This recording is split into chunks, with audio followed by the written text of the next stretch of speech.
should be played at high volume, preferably in a residential area. The following thoughts on Happy Hour do not represent Cox Media Group or its sponsoring. Anything you hear may and will be used against you. Thank you. Voted as best local podcast in Tampa Bay by the Creative Loafing. You're listening to Happy Hour. You're tuned in to Happy Hour, an hour where Happy rants about something. Sit back and listen in. Happy Hour is on now.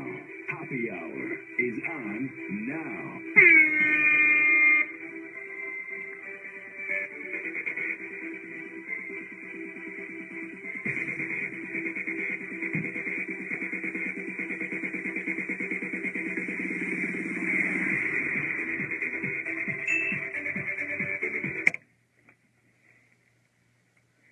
Yo, what's up? This is Happy Hour. I am your host, Ryan Hoppe, and for the next hour, my goal in life is to change the way you think about things. For the next hour, I want my rants and my opinions to broaden your horizon. So once this show ends, and you listen for the whole way through, you go, wow, this dude really made me think about things. Wow, Hoppe's a genius. Well, maybe you won't say that, but do call me right now. Please call me. I am really lonely. 856-49-Hoppe. That's 856-49-Hoppe, and I will be sure to take your calls in real time. But the thing is, you got to wait for when I say all phone lines are open, because I do this show by myself online. I don't have a phone screener, so it's hard for me to rant while taking phone calls. So when I say all phone lines are open, call me. 856-49-Hoppe. Also, maybe you're shy, but you want to get in contact with me via the show, tweet at me. At Ryan Hoppe Radio. You can email me after the show, ryanhopperadio@gmail.com, and get the Hoppe Radio app in the Google Play and iPhone shop. Search up Hoppe Radio, Hoppe Radio, and you can listen anywhere in the world. I don't care if you're in Tampa Bay, or Cleveland, or Louisville, where I get great listens, or the ROC up in New York. You can listen anywhere at any time via the app, and you can chat me when I'm live. We have so much to get into. And this next topic is really controversial. It's really edgy. And I was debating if I wanted to talk about it. But Laura Burns on Twitter, at the social badass, made me think about it when she responded and said, talk about it. If we don't talk about it, things aren't going to change. So let me get into it. And I got to be careful. About how I say this. But if we want things to change, you know, in this great country of ours, America, because we sit here and we go, why does rape keep on happening? We sit here and we go, the numbers are going up, the media is giving it attention, but why does it keep on happening? We go, man, how can we change it? There's got to be a way to change the epidemic of rape. The dead air was for a reason. Think about it. I'll let you think about it for 5 seconds as I go into this article from WGNTV.com. No jail time for 18-year-old accused of raping 2 teens. I'm at a loss for words. I don't even know how to approach this rant. Let me read it again for you. This is from WGN in Chicago. No jail time for 18-year-old accused of raping 2 teens. And we sit here and we go, why does it keep on happening? Because the entitlement is not going away.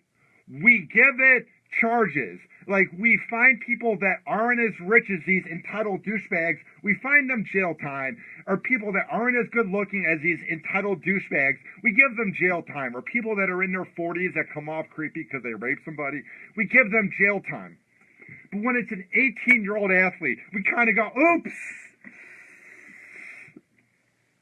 He didn't mean to. He was just acting up in the moment. Twice. And this is from Boston, Palmer. A Massachusetts teen accused of raping 2 unconscious teens at a house party in April has been sentenced by a judge to 2 years probation. That's it? I'm not saying probation isn't anything, but it's basically, don't act up, we're going to drug test you, don't get a DUI, keep being innocent because we found you innocent, and you're fine, buddy. Here's a pat on the back. You got away with rape.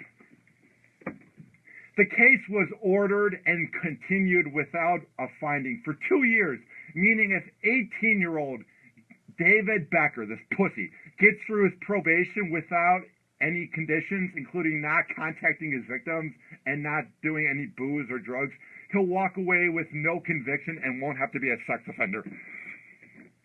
What is a sex offender anymore?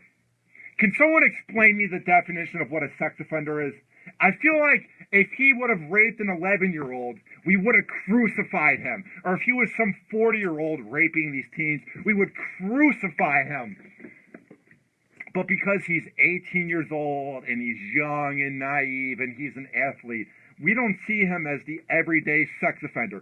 Sort of like how when a really hot teacher bangs one of these kids, we don't see him as a sex offender because we have this idea in our head of the everyday sex offender being some guy that lives with his mom that has underage porn or some creepy priest. We see them as sex offenders, but we don't see these pussies like David Becker that take advantage of women. He offended them by taking advantage of them with a sexual crime. To me, maybe it's just me speaking into this microphone and no one agrees with me, but that kind of seems like a sex offender. When you offend them by abusing them with sex and they don't want to have it with you and they're unconscious, that seems like a sex crime, so therefore he's a sex offender. Here's what his lawyer, this imbecile Thomas Rooke, said. We all make decisions that we regret when we were 17, 18, and 19, and we shouldn't be branded for life. To me, that would make sense if he did a crime that just involves him but nobody else.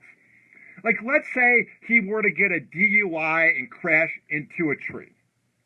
Or let's say he were to throw a drinking party and the house gets trashed, and it's a house that hasn't been bought yet in the neighborhood. Because we've all heard about those house parties. To me, that's an 18-year-old being dumb. Or an 18-year-old trying to sell weed and gets caught to an undercover cop. That's when you're being a dumb teenager. Because we all know when we're teenagers, we do dumb things because we want to be adults. But when you take advantage of women twice, like a pussy, like a scoundrel that can't get women in a normal way, that's not being a 17, 18, or 19-year-old. He should be branded for life for taking advantage of women. What's the difference between being a 40-year-old that takes advantage of two underage teens and a 17, 18, or 19-year-old? He has the same mindset as the 40-year-old, and he's sick in the head. Age shouldn't mean diddly squat. So are you saying if a priest that just got ordained, who's 25 years old, were to attack a woman, he doesn't know what he's doing? But if a priest was 40 or 50, they're guilty. Or if a really good-looking dude, like this guy, attacks a woman, it's fine. But if some goofy goober like me did it, or some fat, out-of-shape weirdo that sweats a lot did it, crucify them. And we wonder why it keeps on happening and why these major sources like the Daily Mail, the Huffington Post, WGN, all these local TV markets, they all cover rape, rape, rape. This guy gets away with it. This guy gets away with it. And we wonder why nothing is changing because we aren't prosecuting these pussy asses like we prosecute the ones that aren't rich and the ones that aren't entitled and the ones that aren't good looking and the ones that aren't athletes. And until we prosecute everybody the same way, nothing will change. And we will sit here and bitch and moan and wonder why nothing is changing. It's not rocket science, people. This isn't trigonometry. This isn't trying to be an astronaut. This is taking advantage of women because you're sick in the head and you're a bitch. Sick of this. So sick of seeing these headlines on my timeline. And a lot of people might not see them because they don't search for the news because they're not in the media business or they don't host a podcast. Trust me, this is really prevalent. I just don't talk about it every day because I don't want to have a show about rape where I depress you. But when I see a headline where the lawyer says, we all made decisions we regret, I had to cover this. This scumbag lawyer, Thomas Rooke. F you, buddy. And I'm trying not to be a shock jock and not to be mean. But at some point, you gotta say something, man. It's right in front of you. if you prosecute them the same way as anybody else, things might change. Because then the next pretty boy that wants to take advantage of a girl at a house party will go, you see those other cases and how that happened? I don't want to be like them. But there's the entitlement where you know you have the money and the connections. I mean, look at the show Ray Donovan. And if you haven't seen it, watch it and you'll know what I'm talking about. The decision that Becker made that he was accused of per documents, he went on the second floor and he attacked two 18-year-old victims after they went to sleep during a party. And the women woke up and they found him assaulting him during finger play and during play south of the border. I'm trying to keep it clean. Basically, finger play and then more when it comes to having sex without intercourse he was doing. Can you imagine the horror of that? Waking up to finger play and waking up to him doing other things to you and you don't want it and you're like, stop, and he keeps on going. Of course I'm going to push this down your throat, because the horror of it is what we need to think about. Here's one thing we don't think about, and I just came to realize this recently. I went on a date with a girl that I met on Tinder. Really sweet girl, an absolute sweetheart. But the problem was this. She got gang raped by like 7 guys when she goes to USF, and she got gang raped in a bad neighborhood of Tampa. I had no idea why she was there, but I didn't know this going to the date, and she told me like during the second date, and my heart immediately sank because she had a PTSD moment right in front of me where I was like, you're nice, but I don't want to go out with you again just because I'm busy with work. I just wasn't really seeing anything with her and me. And she goes, that's what all the guys say to me. And she begins freaking out in my car. And I'm like, what's up? And I said her name. And she goes, I got raped by 7 black guys and I'm having a PTSD moment. And she was freaking out in my car. So I hugged her and comforted her. And now we keep in touch just because I feel bad. Here's my point. It seems like, and I've never been raped, so I can't say single-handedly, but I've read about it online. You have PTSD just like if you're in the Army or the Marines. It's not like getting punched in the face or getting shot in the leg or getting into a car crash where you then replace the car or you get some Band-Aids and you go to the emergency room and you fix that wound, or you get some help or you go to physical therapy. It's with them for the rest of their life. She went on to tell me, whenever she sees an alley, she thinks about what happened to her. Or whenever she hears certain noises like an owl, because she kept hearing an owl during the incident, she has PTSD moments. Rape is real, folks, and until we prosecute it, and until we treat it fairly, it's going to keep on happening, and we're going to keep wondering, how can we fix this? It's right in front of you. It's not miles down the road. The decision and the way to fix it is right there. And there were rumors that this guy, David Becker, was known as David the Raper because of what he does to women. You know, I'm known as Hoppe, I'm known as Sloth, and that's because I'm not coordinated and I'm goofy. Can you imagine having the nickname David the Raper? His lawyer says he's glad that Becker can now focus on a productive life without being burdened with the incident. What about the women who are going to go through PTSD and who are going to have a hard life and they're going to need therapy and they might not be able to afford therapy and they're going to feel like they're going to get slut-shamed? How about those women that didn't want the finger play and the other things he did to them when he was forcing it on them while they were sleeping, just trying to rest? How about them for the rest of their lives? Sex might not be the same and they can never trust a man. Oh, poor David. Oh, he has 2 years probation. Call me. 856-49-HOPPE. It's 856-49-HOPPE. I just sit here comically, and I just sit here going, man, how can we fix the problem? And everybody goes, there's got to be a way, you know? There has to be a way to fix it. Folks, it's right in front of you. Prosecute these entitled athletes. that think they're so macho because they play sports, but they don't have an IQ, and their IQ is the same as how much they can bench, which isn't much because they're overcompensating in life for being a loser and having no backup plan once they graduate high school because they're not going to play in college. If we prosecute these imbeciles the same way we prosecute 40-year-old sex offenders and goofy people like me, if I ever were to do it, which I won't, until we do that, nothing will get fixed, and we will sit here bitching and moaning. Call the show, 856-49-HOPPE. That's 856-49-HOPPE. We will be right back on Happy Hour. After this, hang on. Happy Hour. Let's go work.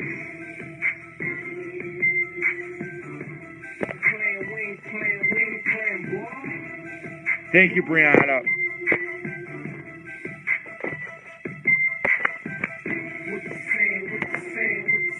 I'll be back in like 3 minutes, not 5. Dash is watching. My life has been made. Yeah. Rap don't work. Back to the project. With the baking soda flavor over that highway. I still gotta make quota, so now I'm back to doing what I was doing before I even knew how to rap. What was that? Follow you round, find out where you hide it at. Okay, tell you off, turn around, make you bad. That's right. Matter of fact, tell whoever you plug with, try to catch me, I get on some stick up shit. Say it's a goal to run in your crib, lay you on the floor, put the pole in your wheel, like you know what this is, homie, open that safe. You either lower that quick or catch a hole in your face. See, around the way I'm known for doing home and all types of grimy licks, nigga, you name it. About business, gotta get it, pimping, I'm about money. That's what'll happen if this rapping shit don't work out for you. Rap don't work, it's back to the block, I'm in the kitchen, nigga. Cooking the rock, we make it pop, pop. I'm good with the pop. Now what it do? We ready to rock. I keep my faith on my mind. Stay on the grind. You never catch a hustler struggling. That's how. Thank you, Sal. I'm steady flipping dimes, and I bet you ain't with a chopper, ain't precise it in mind. Still cock and squeeze, I ain't gonna talk about it. I treat this money like the fop and never leave without it. Yeah, if you got it, and I'm feeling like I want it bad, I stick his ass up fast for that little cash. Give it up. You want it done right, better do it yourself. The more mix you hit it with, the quicker it melt. I'm in the telly with some baggies in the digital. County in the back, mixing up the chemicals. Yeah, if rap don't work, a nigga still gotta eat. You wanna be big Ruger, keep a lot of heat. Yeah, keeping my baby mama, keep it in the baby seat.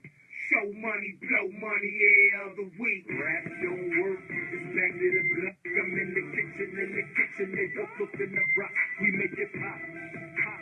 I'm good with the pop. Now what it do? We ready to rock, rock. If rap don't work, I ain't finna trip. I'ma take it to the block and drop another tip. Fat rat sitting back watching Dro tip. $100 bills busting out the money clip. Another hit. Check the spins on the BDS. I got you, Mike. They ain't seen me on the TV yet. Even if it's wet, I'ma make it flip. Rap don't work, it's back out of town taking trips.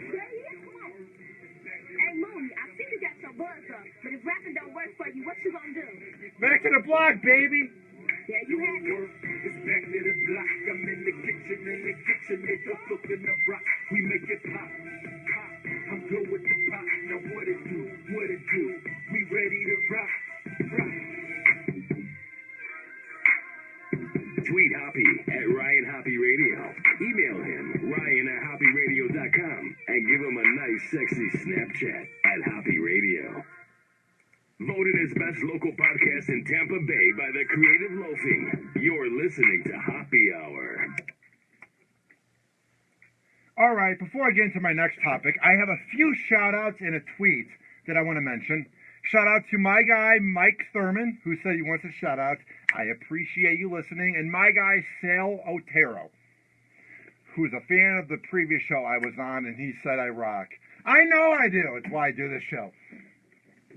And before I get into this next tweet, it wasn't that I found it comical. But whatever I say on this show, I can defend. Because I've never, ever said anything on Happy Hour that I've said to spark outrage or to be like the WWE where you have the heel that says the edgy things and then you have the good guy. I don't believe in fake scripted radio where it's fake arguments. I believe in genuine talk radio where you have an outspoken person and you have an open forum where people can call in. 856-49-HOPPY. The phone lines are open. It's 856-49-HOPPY. I got this tweet from T-Bone_12818. Very controversial take you have on this. I hope you're prepared for the backlash you're about to receive. He's talking about my take about the entitled athlete that got away with rape.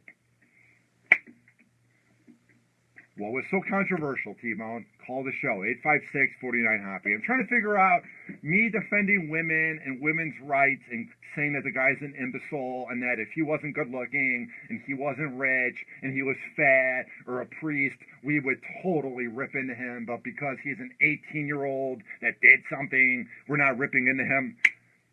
Found that very weird. It wasn't like I said, give him a chance. I literally crushed his life and explained why he's a scumbag and a scoundrel. So please call the show, 856-49-HOPPY. I don't know what backlash I'll get from defending women's rights and speaking the truth, but all right. You gotta love comments that come behind the keyboard. I've never, ever had anything rude said to me. I've never, ever had anything rude said to me while someone met me at an event. They will either go, Hoppy, I like you, or Hoppy, you're all right. I haven't heard the show yet, but you're decent on the bone, or you're decent on Rover's Morning Glory. It's just funny how the keyboard gives people an outlet. And shout out to my guy, Jacob, who listens from Illinois. I went to middle school with him. He just checked in as well, and he's becoming kind of a fan of the show, and it's flattering. All right, this next topic, I'm not going to dwell on long. It's not that big of a deal at the end of the day. It's not going to affect the world. But I love the headline. And it's half sarcasm, but you know that they wrote it because it's a slow news day, and it's an easy outlet. It's an easy angle. Plummeting Olympic ratings are millennials' fault. Huh? Let me explain this to you guys. Let me explain. The reason that the Olympics didn't do as well this year, and nothing against Rio de Janeiro, but it's a city that people don't know that much about, and it has a bad reputation. I know it doesn't deserve its bad reputation. There's great people there. There are things to do, but with everything going on in the world, there just wasn't that much of an angle going into the Olympics. And I feel like because we knew that Michael Phelps was going to break the record, we just knew it in our heart, there was no reason to be in front of the TV. Like, I was at the morning show boot camp. I was at this radio conference in Atlanta. And one guy at the boot camp was like, can you guys turn on the Olympics? And everybody's like, no, socialize. There was no momentum going into this year's Olympics. It has nothing to do with millennials. There were plenty of Generation X or baby boomers that didn't want to watch it. I mean, yes, I was rooting for Team USA. Yeah, I was rooting for Michael Phelps. But I would read about it in our version of the newspaper, which is now Twitter. I would see it the next morning, and I'm like, oh, that's awesome. Good for Phelps. Oh, that's weird. Ryan Lochte is a piece of dirt. Oh, wow, Usain Bolt's very fast. There's just something about the Olympics that I've never been into. And I was always really into Team USA basketball because I grew up a really big fan of Kobe Bryant. Loved Kobe Bryant because my uncle lives in Los Angeles. And the first year I ever watched the NBA was in 2008 when they lost to the Celtics and they blew that 20-point lead. I'm a huge Laker fan. I'm not bandwagon. So in 2008 and 2012, I loved watching Kobe Bryant play. But Kobe not being in it this year and LeBron not being in it, and I know every NBA player. I mean, I watch a lot of NBA, but there was just some reason I didn't want to watch Draymond Green and Jimmy Butler. It just wasn't as exciting this year. So you didn't have any momentum going into the Olympics in any angle. It wasn't the millennials' fault because we Snapchatting and we do the tweeting and we do the Facebooking and we do the gramming. No, it's just nobody cared overall, man. The most you would hear about the Olympics, so I listen to a lot of talk radio in different cities, if it's Mancow or The Bone or Tom Bernard up in Minneapolis or Rizzuto in St. Louis, Woody in Los Angeles, Kevin Kline in San Francisco. My point is, during the day, I check out a lot of different radio shows throughout the country, and there just was no coverage. There was no topics, no angles. The most that came out of it was Ryan Lochte. So when a drunken moron, when a drunken imbecile is the biggest outline out of the Olympics, and he, of course, represents America, I'm sorry.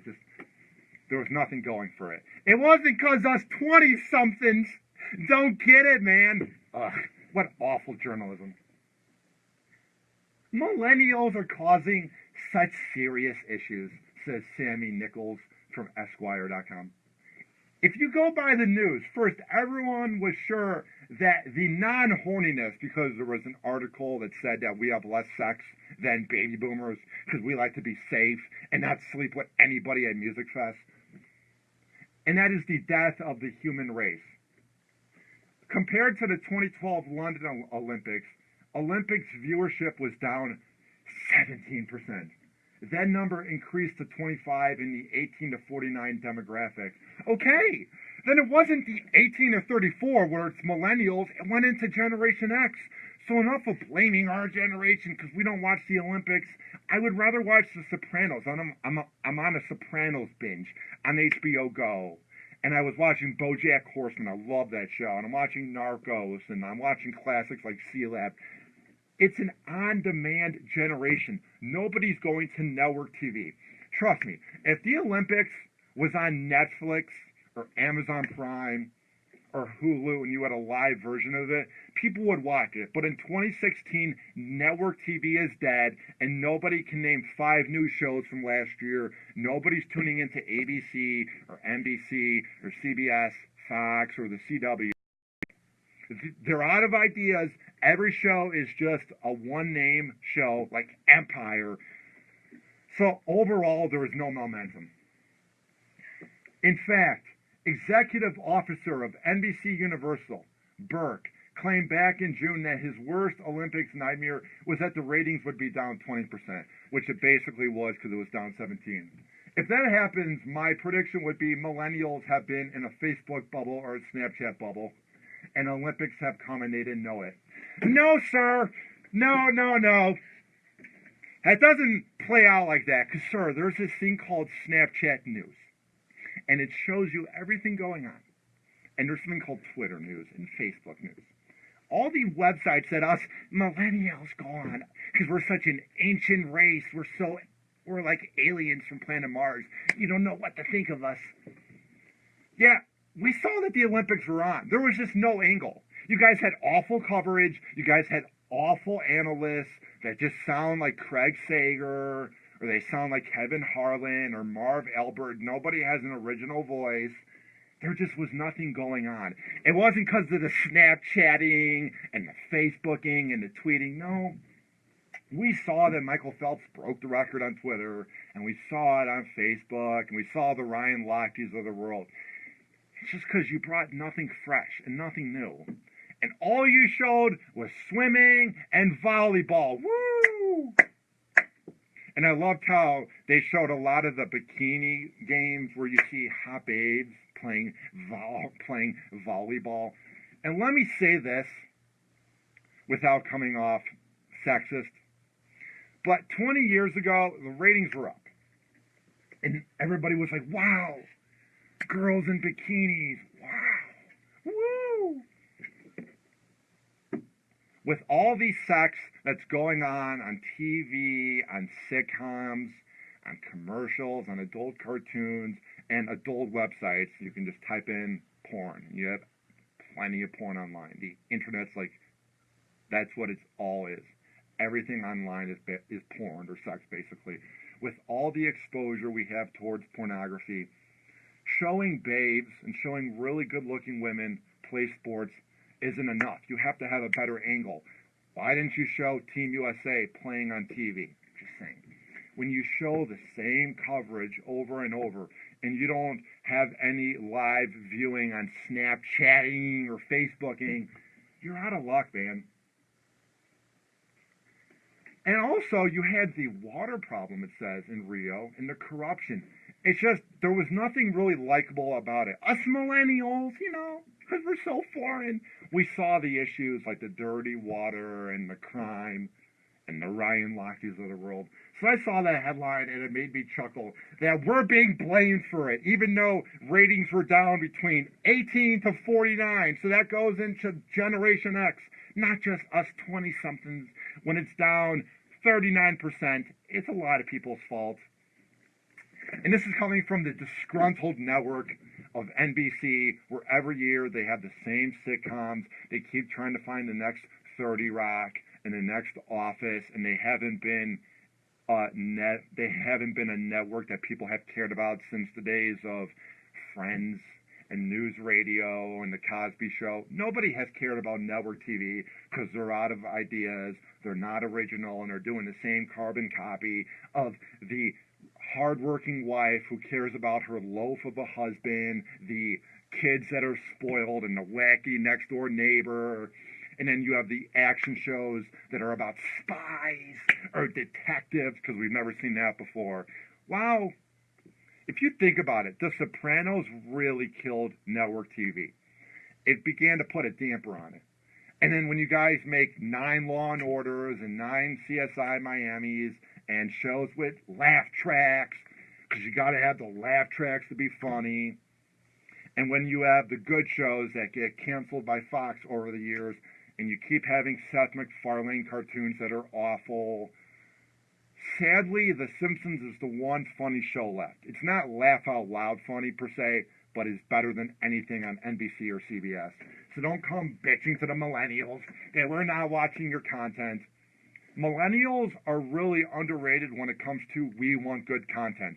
That's why we are watching a show about a depressed horse, BoJack Horseman, or a goofy girl that was underground for 20 years, Kimmy Schmidt. We're watching a show on a drug dealer or a meth head in Breaking Bad. Millennials want creative content. And until people can bring that, the network TV executives can bitch and moan, and you're getting nothing done. Trust me, call the show. 856-49-HOPPY. It's 856-49-HOPPY. All right, here's the deal. We're going to come back, and we're going to wrap everything up. We will talk about Trump. Ugh. He says that Chicago cops aren't doing enough, and they need to work harder to prevent the crime. Of course, a rich douchebag knows everything. And the White Sox have a new name for their ballpark, and I'm never the guy that likes to freak out and have the fake outrage, over when there is a crazy new sport team logo or a new jersey or an athlete's new shoe or a new name for a field. But this new name that the White Sox have, is completely awful. Call the show and I will put you on hold. 856-49-HOPPY. It's 856-49-HOPPY. Tweet me at Ryan Hoppe Radio and get the app in the Google Play and iPhone shop. Search up Hoppe Radio. Hang on. Happy hour. What up? What is happening? This is Ryan Hoppe from the award-winning Hoppe Hour podcast. And I'm here today to talk about my new sponsor, Simply Prepaid of Gulfport, which carries T-Mobile, Go Smart Mobile, Simple Mobile, and Ultra Mobile services. All of their plans are no contract, so you don't have to worry about that. And they are powered by the T-Mobile network. They have an unlimited plan for any budget. So maybe you're behind on bills, and you don't have a lot of money right now, but you want to have an unlimited plan. Trust me when I say Simply Prepaid of Gulfport is the place to go to. You can bring in your own device or take advantage of their large assortment of handsets. If you bring in your old device from another carrier, you can get a free phone with no contract if you transfer your number from the other carrier. So that is one of the most badass features about them. One of the best things about Simply Prepaid of Gulfport is they carry a full assortment of accessories for your tablet or smartphone, and they even do repairs. So maybe something is acting up with your phone and you don't know who to turn to. Trust me when I say Simply Prepaid of Gulfport is the place to go to, and they even have very convenient cell phone classes. So maybe you're behind on the whole smartphone phenomenon and you want to catch up. Maybe you need to know about it for your new job, or you just want to fit in with all the cool kids. Head on over to Simply Prepaid of Gulfport and they can hook you up with some good classes. If you tell them that Ryan Hoppe sent you, you can get a free gift with any repair or activation. And now you're probably wondering, how can I get in contact with such a great deal? They are at 5014. Be back in about 25 seconds. South. And if you don't know where Gulfport Boulevard South is, trust me, it's not hard. When you cross 49th Street going west on the 22nd Avenue South, it becomes Gulfport Boulevard. So it's not hard to find. It's very convenient. And trust me, Patrick and everybody at Simply Prepaid of Gulfport, they're reliable, they're humble, and they are there to help you out. If you want to call them, it's not hard. It's 727-331-1934. That is 727-331-1934. I'm a man of my word. Trust me when I say Simply Prepaid of Gulfport is the best in the Bay. Hot topic. The bouncer is asking for his permission. This is Happy Hour. The outspoken millennial for his generation. You are tuned into Happy Hour. I mean, it's just words, right?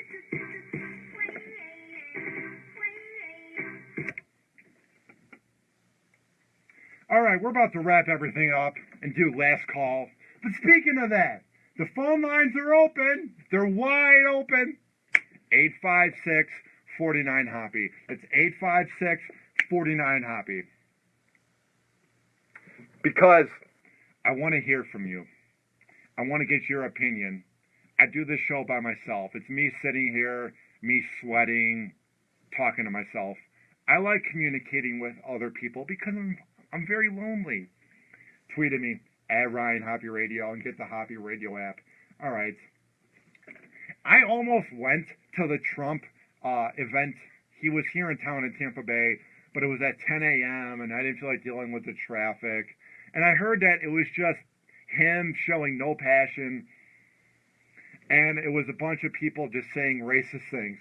All right, we seem to have a call right now on Happy Hour. All right. Happy Hour, who's this? Yo, what's going on, Happy? It's Jacob Throw. What do you have to say, man? I was wondering, so what was T-Bone saying earlier? I don't understand what this, like, why he's, picking a beef with you.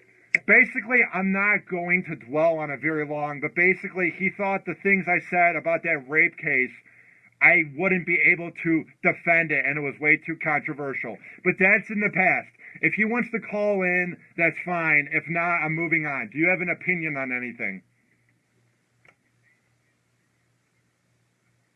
I have no idea, man. I've moved on. It's in the past. If he wants to call in, that's fine. I have an open forum. But you're live on the show. I want to know about you, Jit. Who knows? I want to know about you, man. Do you have anything to say? Hey, what's up, bro? Sorry, I lost you for a second there. Yeah, I was going to say, shout out to you. You're doing good. Keep up the good work, and, keep enjoying the good weather out there in Florida. Thank you, sir. I appreciate it, and spread the word out there in Illinois. I miss the hometown. Sounds good? All right. Thank you, sir. Thank you, bro. All right. Thank you to Jacob for the call. At least someone called in. I'm very lonely. All right. But yeah, back to Trump. It just seems like he's running out of passion. I can't wait for these debates, though. They go down between him and Clinton. And I don't want anybody going, you're a Clinton fan. You're a crook. Benghazi, Benghazi, Benghazi, Benghazi, Benghazi, Benghazi, Benghazi. Because that's what the arguments have become. And then it's Trump, racist, racist, racist, racist, build a wall, build a wall. No one knows how to argue. There's points on both sides. But what I'm getting at is people are out of ideas. They both suck. But what I am not a fan of is when a rich 70-year-old man who has had everything in life. He was born into money. I know he's made money, and people can argue that he's lost it via Trump school, and he had his own vodka and his own magazine. He's had ventures that haven't worked, but he's a successful guy. But successful people that are rich like him, that don't have to socialize with people and that have made it in life, don't know about the real world. So when I saw this headline, it made me sick that this is presidential material, potentially. That there's a 50% chance that he could be the next president of this great country. This is from WGNTV.com. Chicago represent. Trump says that Chicago could solve the crime problem in a week if cops got tougher.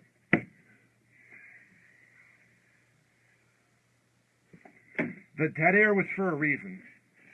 What I love about Trump,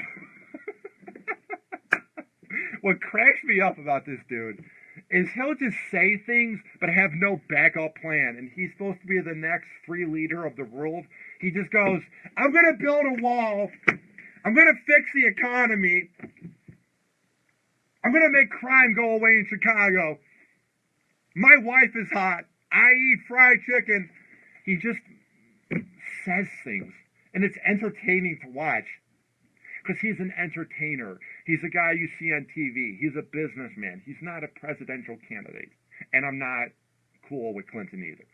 But my point is, you can't just say, fix economy. I mean, you might as well say Brando from the movie Idiocracy. Brando. I mean, it's the same thing. Murders in Chicago are up 50% compared to last year. Trump says the officers are not being tough enough and they don't have the right people in charge. He might have a point about the right people in charge because that scumbag, that loser, that imbecile, that cretin, that out-of-touch moron of a mayor known as Rahm Emanuel seems lost. I'm not saying Mayor Daley knew what he was doing. He was corrupt too. Every Chicago person is very corrupt. That's why it's called the Windy City. It's not because of the weather. It's because it's corrupt, like windy. But my point is, there's just a new scumbag level with Rahm Emanuel. So I do agree with Trump when he says that one of the problems is that they don't have the right people in charge. But he's not saying anything by name. He's not saying the commissioner or Rahm. He's hiding behind words. And he's like, fix it. Come on. It's easy. You're fired. Here's his quote. How? By being much tougher than they are right now. They're right now not tough. I could tell you this very long and quiet, boring thing. All right. But when I was in Chicago, I got to meet a couple of very tough police. I said, how do you prevent this? How do you prevent this? If you were put in charge to a specific person, how would you prevent it? And none of them knew what to say. And one cop said, I would be able to prevent it in 1 week. What a riveting tale, Trump. You were in Chicago, and you said, how can we prevent this? And a cop said, I could do it in a week. Do you want a cookie for saying what happened in that tale you just gave us? Wow, riveting, man. How about you don't base your ideas off of a quote that you claimed happened, and you actually give an idea because you're a president? The thing is this.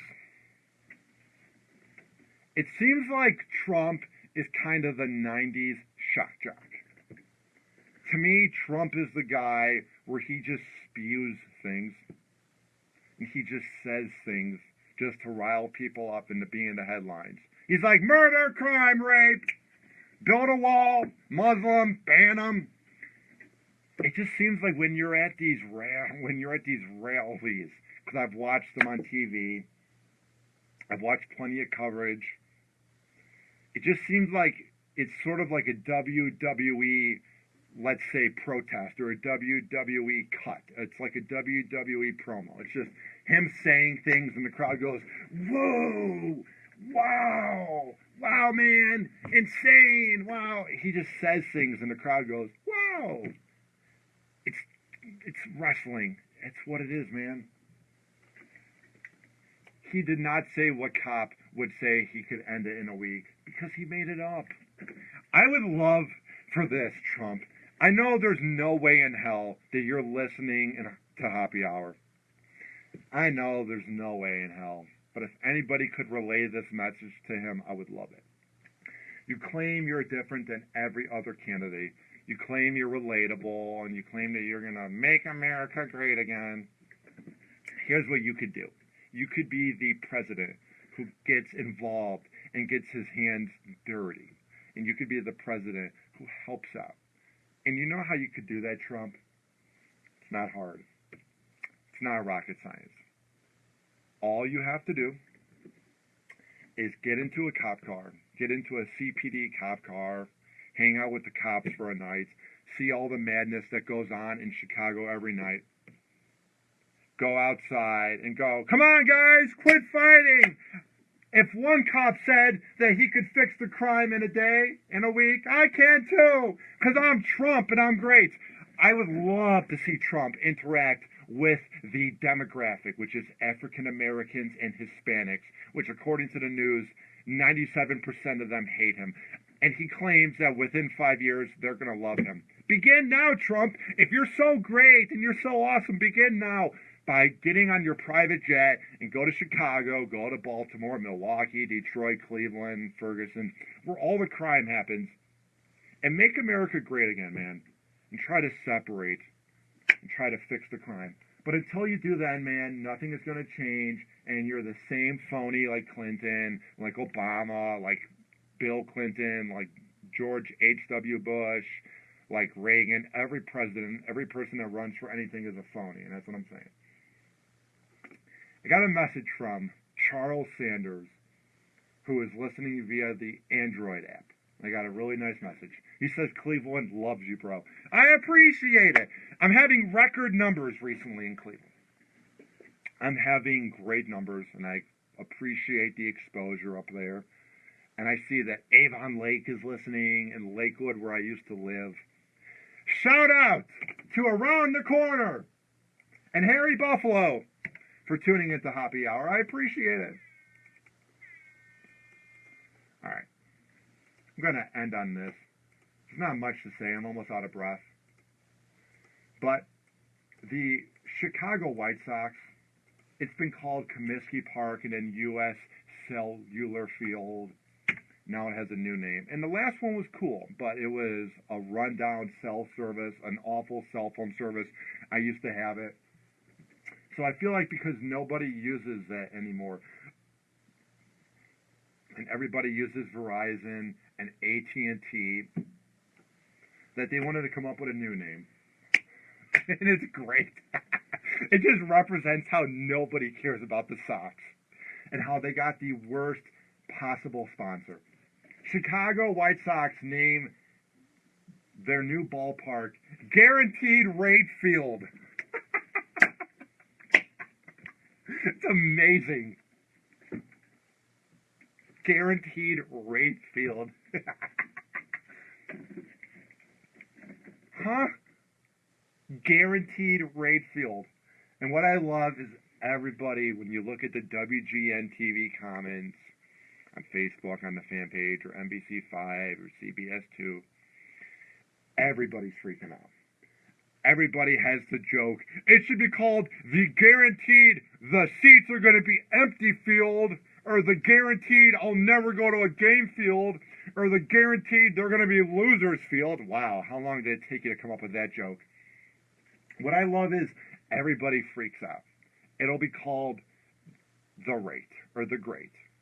Because, like, guaranteed rate, you have G as the first word and then rate. So it's going to be a nickname, like The Cell, like The Great. And the thing is, we're going to move on in a week and not freak out over it. And the other thing that I want to talk about in sports, too, before I wrap the show up, what I love is everybody is making fun of James Harden's new shoes. The internet's blowing up. Oh, it's so funny. They're so awful. Here's the thing. He made the shoes awful on purpose. Russell Westbrook dresses awful before games on purpose. Curry made his shoes awful on purpose. Every basketball player since the 2000s, they have made their shoes really cool and awesome. Like LeBron, Melo, Kobe Bryant, Derrick Rose. All those Nikes and Adidas shoes were great. But the new trend to be hip is have ugly shoes. You know they did it on purpose. And you know that the backlash they're receiving online doesn't matter, because at the end of the day, they have a nicer house than you and nicer cars than you. And at the end of the day, it was all a marketing plan. So they're actually smarter than you because they knew that you would fall for it. And you're talking about James Harden shoes. All right. I know you're sad. And I know you're going to have a hard time tonight because you don't want to deal with the fact that happy hour has now come to an end. But all things come to an end in life. So we got to get through it together. But if we can get through it together, maybe life will be okay. And if we can all appreciate life, maybe everything will be okay. I love using that shut up sound effect. You know, because I'm an idiot. I'm just kidding, but I do talk a lot. And I am great. No, I'm not. All right. Here's the deal. It's time for last call. Ow! I just hurt myself. Ow! Ow!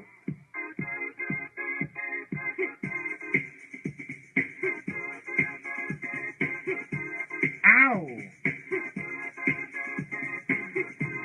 Ow! Ow! All right. All right. My show airs on the Internet Radio Network, IRNbroadcast.com. Look up IRN Broadcast on TuneIn, or if you have an Android, it's IRN Broadcast. It's the Internet Radio Network, brought to you by Mike Peter. I am syndicated, you know, every Monday and every Wednesday at 10 a.m. And they air the best of my show each week. And if you want to hear the show even after Mondays and Wednesdays at 10 a.m. on IRN, get the Hoppe Radio app in the Google Play and iPhone shop. Search up Hoppe Radio, Hoppe Radio, and you can listen anywhere in the world. I don't care if you're in Cleveland or Tampa Bay, Newport Richey, Sarasota, Louisville, Huntington, West Virginia, the ROC in New York, Chicago, Portland, where I get my listens. You can listen anywhere in the world. Call my voicemail and I will play it on air, even if you hate my guts. 856-49-HOPPE. That's 856-49-HOPPE. Check out my new renovated website, RyanHoppeRadio.com. Tweet at me, at RyanHoppeRadio. Check out my sponsor, Simply Prepaid of T-Mobile, 727-331-1934. That's 727-331-1934. And they are at 3014 Gulfport Boulevard South in Gulfport. If you go there and ask for a badass deal, they will hook you up. My guy Tony Spinney and his lovely wife, they will hook you up. And it is 5014 Gulfport Boulevard South. I am out of breath. I am like a broken record right now. Been doing the show for an hour. It's not hard work. It's not rocket science. But a lot of times when you do this show and you're ranting for 50 minutes in a row, you're out of breath. And I'm like a broken Elvis record. So that means the show is about to end. I appreciate you guys listening. I appreciate the support. It means a lot. I will be back on Friday. This has been Happy Hour. I am your host, Ryan Hoppe, saying peace out.